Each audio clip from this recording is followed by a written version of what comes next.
In this video, we're going to show you how to replace the ignition control switch on your GMC K1500. This is going to be located behind the steering wheel cover. Let's get started.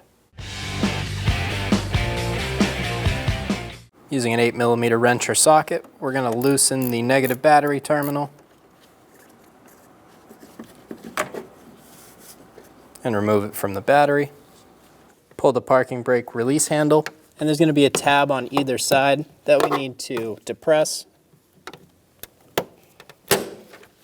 and remove the handle. Using a pair of pliers, we're going to grab onto that parking release brake handle. We're going to twist it and push it through the plastic piece. It has to pop over these tabs right here. It feels like it might break, but just go gently and it'll pop right over. While our capacitors discharge, we're going to take apart our kick panel. Using a 7mm socket, we're going to remove the 4 bolts for the kick panel.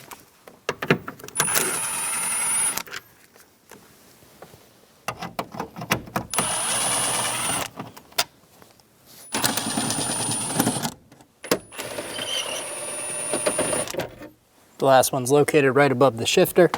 Our car looks like it has a remote start, so we're going to remove these 2 connectors off the back.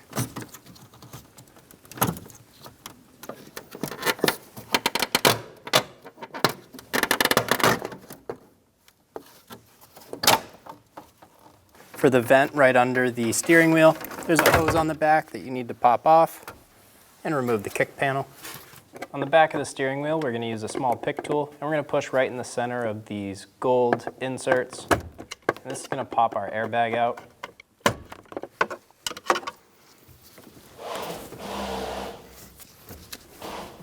Turn the wheel, do the same thing on the other side.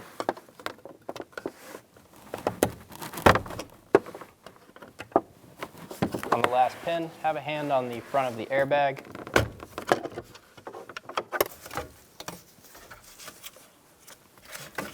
On the back side of the airbag, we're going to pull this orange pin, push on the yellow tab, and remove the airbag. When you remove the airbag, you always want to store it flat up, so if for any reason it does go off, it doesn't just shoot straight up into the air. Using a 22mm socket, we're going to remove the nut for the steering wheel.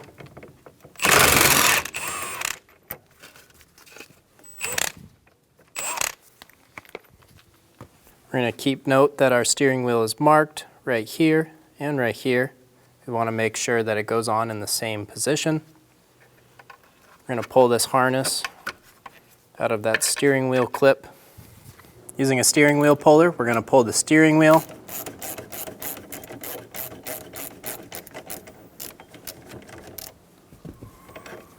Once it starts moving freely, we can remove the steering wheel. Push that airbag connector out through the steering wheel and remove it. With the column tilted up, we're going to use a T25 bit and remove the 2 screws for the bottom cover.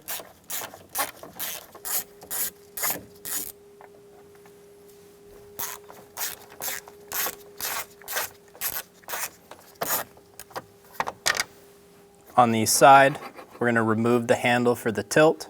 To do this, we're just going to pull straight off. Tilt the cover down, push towards the back. There's 2 hooks that we have to unhook. Those hooks are right there. They're on both sides. Just push it down so the pin travels back and then pull it out. There's going to be 2 E5 screws. There should be 1 right here. Go ahead and remove that. And there's 1 right next to the lock cylinder. You'll have to reach up. It'll be right there.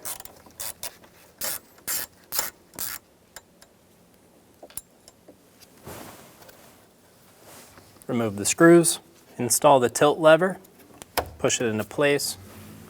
We're going to pull that forward and pull our column down. Lift up on the cover and get it in front of the dash trim. Install the key into the ignition. Turn it all the way forward. When we do this, we're going to have it in the run position, so we're going to push it all the way forward. We're going to go under this cover, and right on top of the lock cylinder, there's going to be a small detent. We have to twist that key forward all the way, push down on the detent.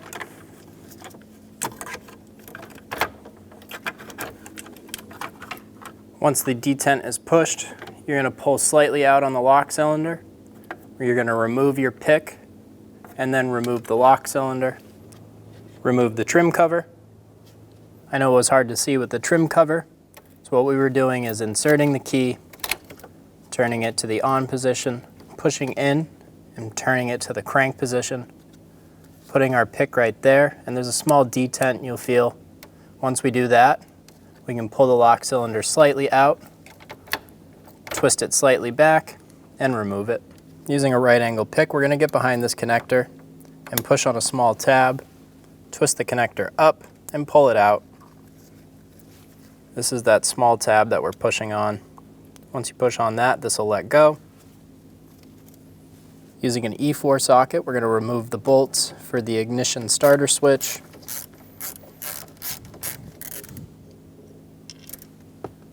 That's one. The second is located on the back side.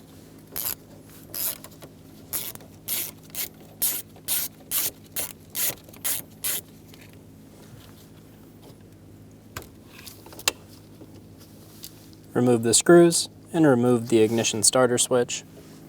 Cut the zip tie on the bottom that's holding the harness. And pull our harness over. Pull the ignition starter switch through. Be careful not to pull too hard on this clock spring. It is very fragile.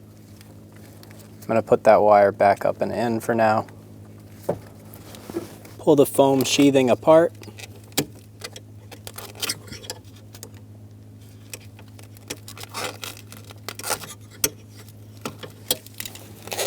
We're going to remove that. There's one more zip tie back there we're going to chop. Using a 7mm socket, remove the bolt for the OBD port.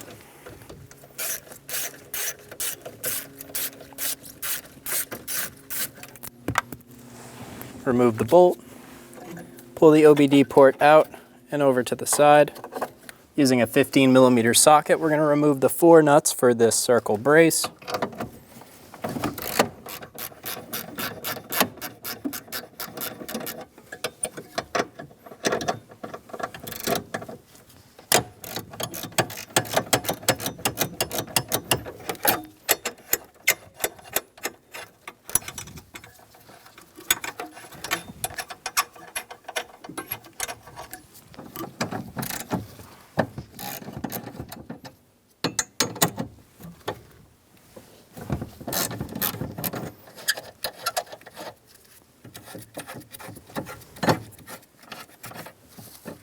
Remove the circle brace.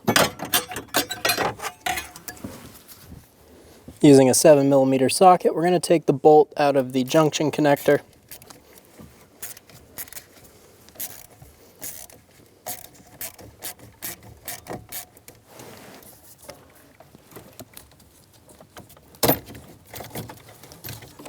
Remove the block. Using a flat blade, we're going to remove the 2 junctions off of the main harness. There's a small tab inside of there that we have to pry out on, and same thing on the other side.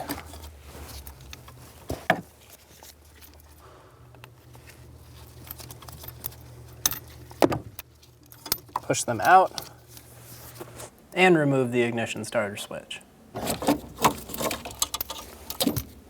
Install the ignition harness, feed it up and through. Install the other 2 connectors onto our block connector. The gray goes on the right side, the black goes on the left. Be sure that they're clicked in. Install the connection into the block, and we're going to snug that bolt down. Snug it down, you'll feel it bottom out, get it nice and tight. Pull the harness up and around that steering column, being sure that it is inside of your clock spring.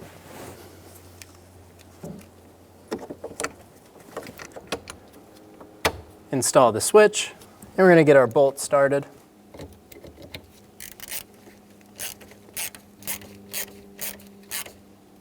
Get them snug.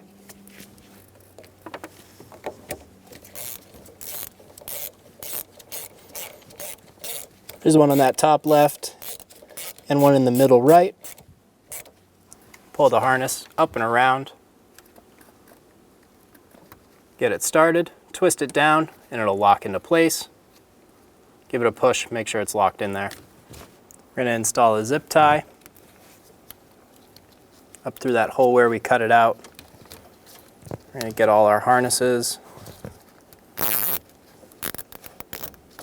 Cut the tail off. We're going to reinstall that foam wire cover. It's nice to put this back because all of the metal down here is stamped out and they have hard edges. So as the truck vibrates, the wires can sit on that hard edge and end up being cut, unless it has this protector on it. If it's not sticking to itself, you can take a piece of tape or another zip tie and stick it back down. Install the brace into place and get all of the nuts started.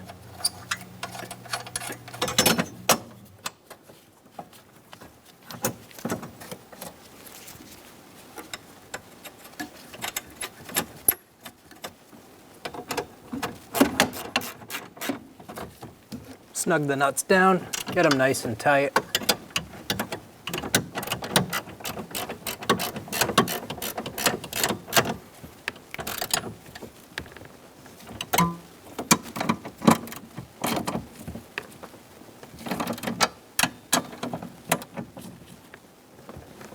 Grab your OBD port, get it pulled back over to the side.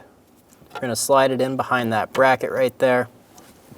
Install the bolt.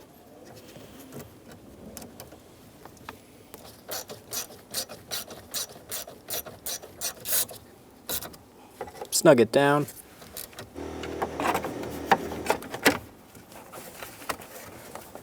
Install the upper steering wheel cover into place. Install the screw into the bottom of the cover.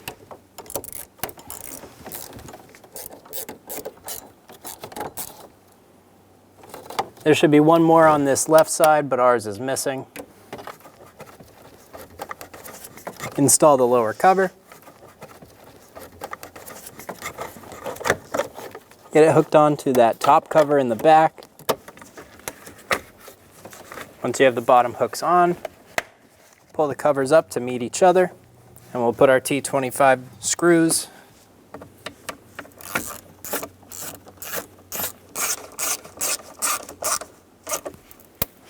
snug them down.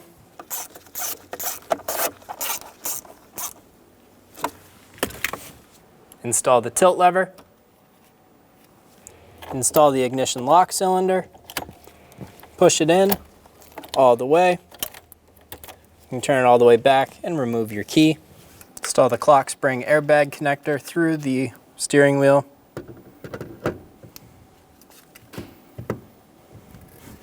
Line up those marks on our steering wheel. You'll have the punched one right here that'll line up on the steering wheel. Get the nut started.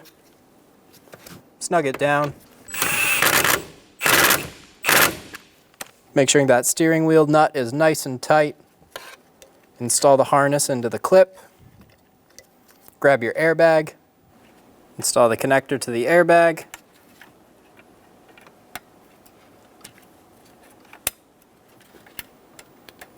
Install that orange pin. There's one more harness clip that we're going to clip this into as we install it. You can't see this, you just have to feel for it. There we go. Install the airbag into place. Push it down until it clicks into place. Give it a little pull on either side. Make sure all 4 of those deep tents are locked in. Install the metal kick plate. Get the bolts started.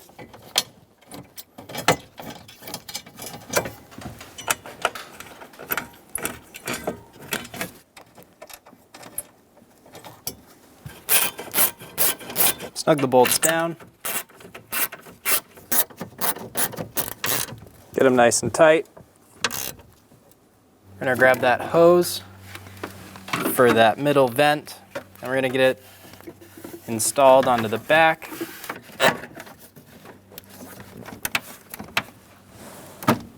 Install the kick plate into place. Install the 4 7mm screws for the kick plate.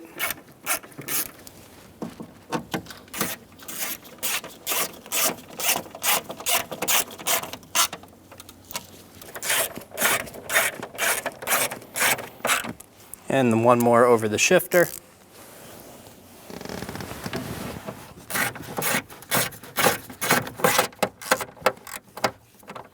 Pull the hood release through and twist it down into place.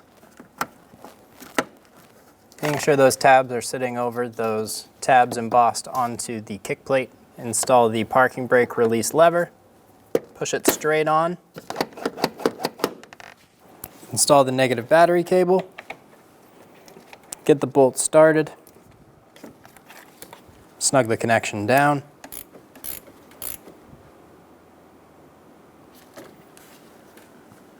And you're good to go. When only the best will do, demand TRQ. The only company that lets you view before you do. TRQ is committed to offering the highest quality aftermarket auto parts that are engineered for peace of mind.